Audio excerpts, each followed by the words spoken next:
इस वीडियो में हम लोग जो CSWT का ई बुलेटिन निकलता है उसका नवंबर 2021 का जो एडिशन है उसको हम लोग करेंगे इस अपने वीडियो में। तो उसका कोई एक पार्ट करेंगे, आगे बढ़ते हम लोग देखते हैं कि कौन सा पार्ट जो वो पहले करने लायक है।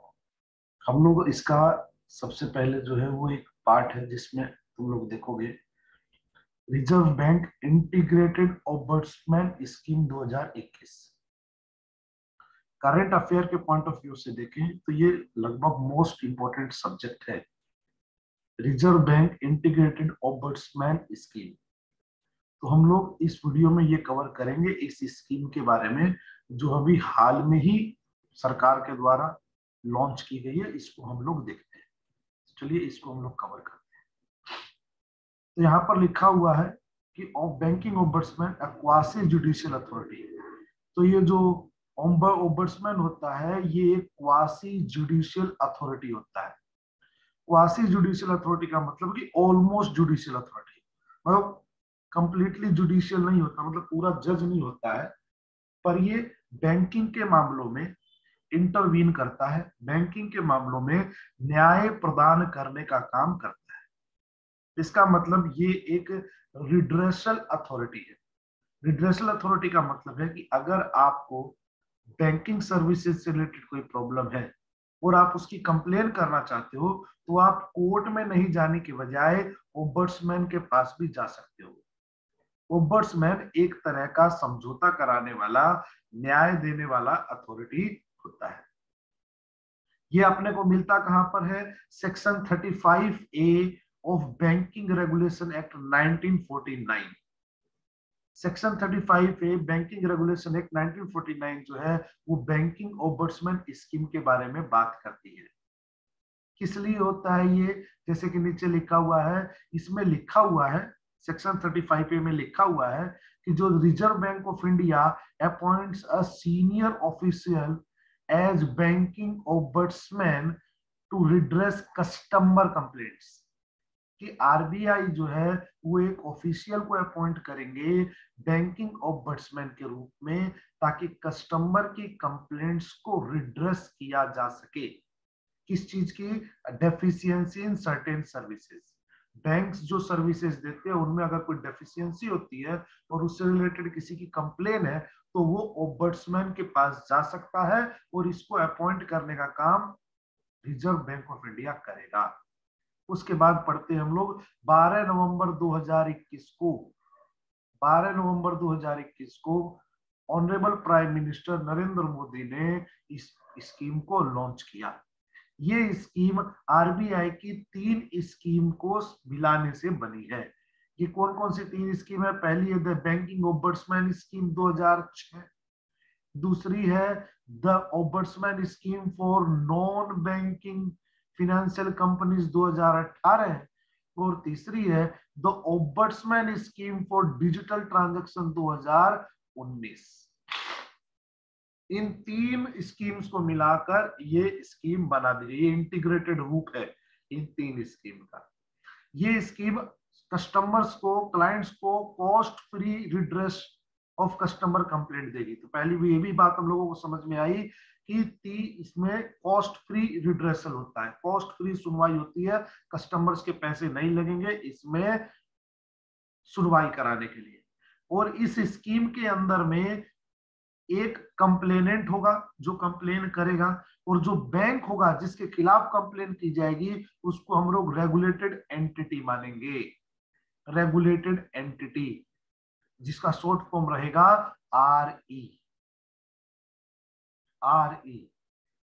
और 30 दिन में हल निकलने की गारंटी भी ये लोग देते हैं। If not resolve to the satisfaction of the customers are not replied within a period of 30 days by the regulated entity. तो 30 दिन में सुनवाई इसमें शुरू हो जाती है। ये 30 दिन भी हम लोग याद रखेंगे। तो ओम्बड्समैन स्कीम स्टार्ट होती है। इस स्कीम के में कौन कौन से लोग जो है वो रेगुलेटेड एंटिटीज हैं, किसके किसके खिलाफ हम लोग कंप्लेन कर सकते हैं, किसको किसको रेगुलेटेड एंटिटी बना सकते हैं।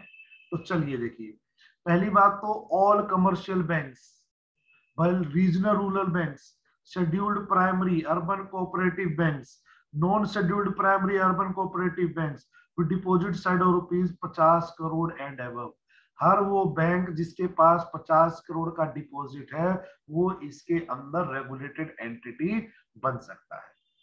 उसके अलावा all non banking financial companies, सारी ऑल जो है नॉन बैंकिंग फाइनेंशियल कंपनीज जो होती हैं वो भी इसमें बन सकती है रेगुलेटेड एंटिटी, जैसे LIC वगैरह। LIC जो है वो फाइनेंशियल कंपनी है, sorry non banking financial company है। और तीसरा है all system participants as defined under scheme. और एक स्कीम जो है वो एक डेफिनेशन देती है जिसके अंदर वो बताती है कौन कौन कवर है, उनको कहा जाता है ऑल सिस्टम पार्टिसिपेंट्स। तो ये जो पार्टिसिपेंट्स हैं जो स्कीम में डिस्क्राइब किए गए हैं वो भी इसके अंदर बन जाते हैं। RE मतलब रेगुलेटेड एंटिटी। फिर से बता देते हैं, रेगुलेटेड एंटिटी के खिलाफ ही ओम्बड्समैन में शिकायत की जा सकती है। अब आता है शिकायत का प्रोसीजर क्या है। तो आप ऑनलाइन और ऑफलाइन दो मोड में शिकायत कर सकते हो। ऑनलाइन शिकायत करने के लिए आप ईमेल कर सकते हो cms.rbi.org.in पर, या फिर आप ईमेल कर सकते हो crpc@rbi.org.in। और अगर आपको ऑफलाइन मोड में शिकायत करनी है तो आप यहाँ पर लिखे हुए प्रोसीजर के अकॉर्डिंग जा सकते हो। CRPC सेंटर एट चंडीगढ़ बनाया गया है, वहां पर जाकर आप एक हार्ड कॉपी दे सकते हो अपनी कंप्लेंट की। या फिर एक फ्री नंबर है 14448, इस पर आप सुबह 9:30 बजे से लेकर शाम को 5:15 बजे तक में आप शिकायत कर सकते हो, कांटेक्ट कर सकते हो।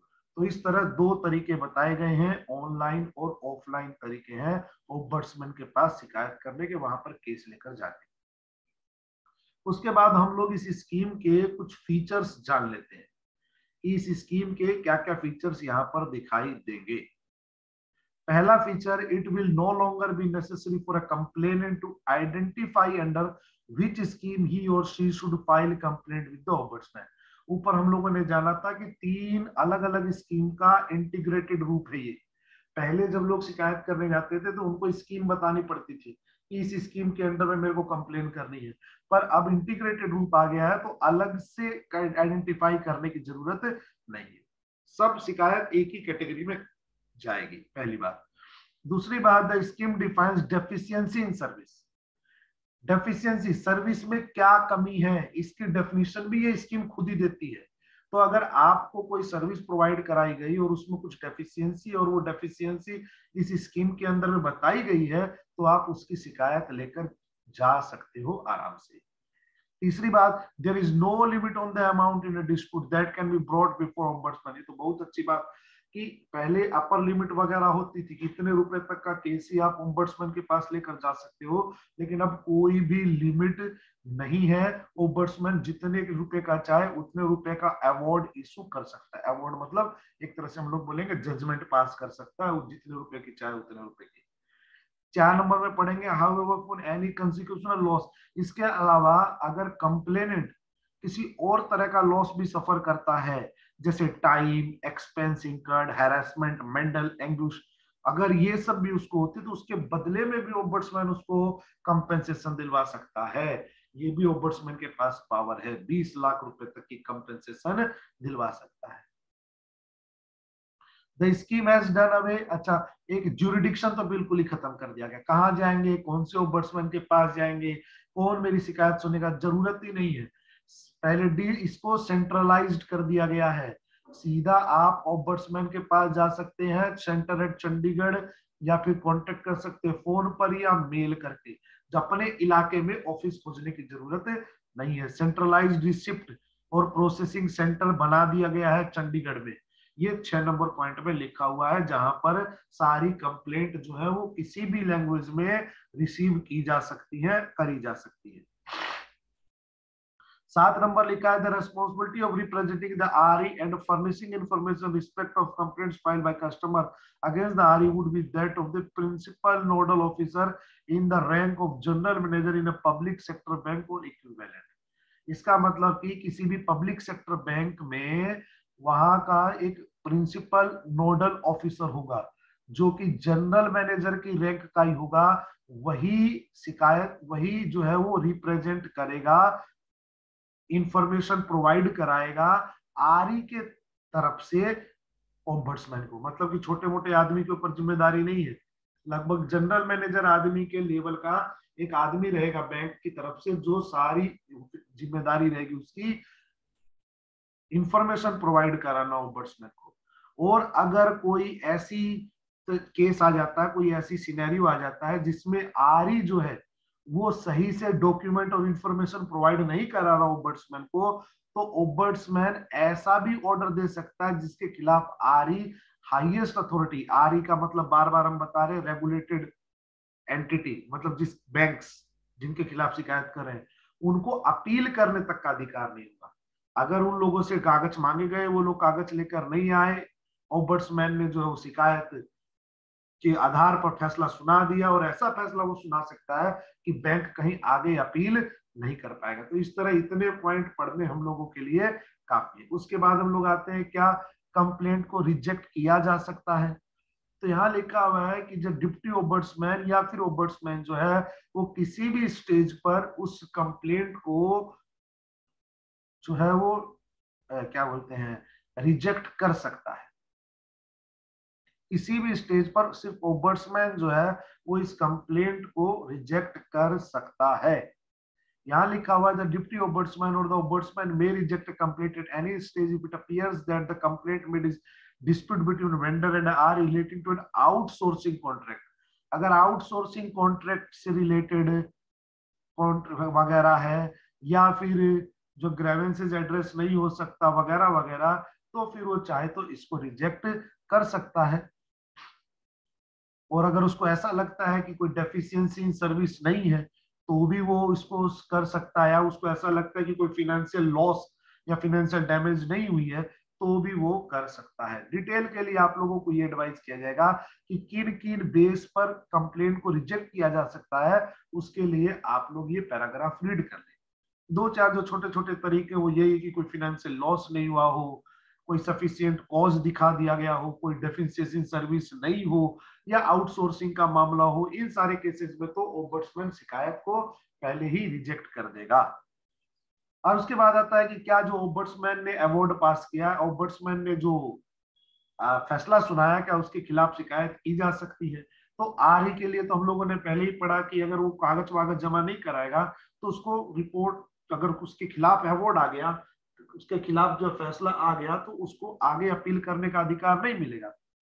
अदर केसेस में 30 दिन का टाइम उसको मिलता है जिससे वो अपील कर सके। लिखा हुआ आरई can appeal within 30 days from the date on which the RE received the letter of acceptance of award by complainant and these 30 days appellate authority में फीस अगर ज्यादा दिन अपील कर सकता है, अगर अपीलेट अथॉरिटी को लगता है, मतलब जिसके पास आगे अपील करे उसको ऐसा लगता है कि कोई सही रीजन था जिसकी वजह से देरी हो गई, तो उससे ज्यादा का भी दिन दिया जा सकता है। वैसे नॉर्मल 30 दिन है, ये 30 दिन हम लोग जरूर याद रखेंगे।